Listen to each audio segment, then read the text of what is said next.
তোমার হচ্ছে যে কেন্দ্রীয় প্রতিবাদী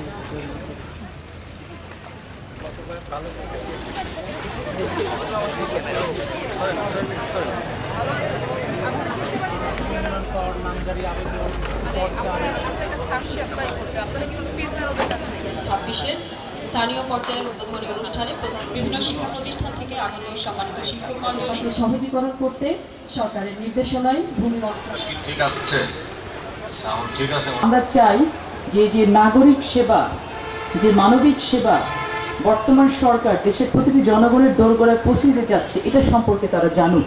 এই জানানোর জন্য আপনারা যখনই আমাদেরকে ডাকবেন আমরা সেখানে যাব, দেশের যে কোনো অঞ্চলে যাব, যে মানুষকে তার সেবাটুকু পৌঁছে দেওয়ার জন্য। কারণ আমরা জনগণের জন্য কাজ করার জন্য দায়িত্বভার গ্রহণ করেছি, সেই কাজ করে জনগণকে সর্বোচ্চ সেবাটুকু দিতে চাই এবং সর্বোচ্চ সেবা নিশ্চিত করতে চাই।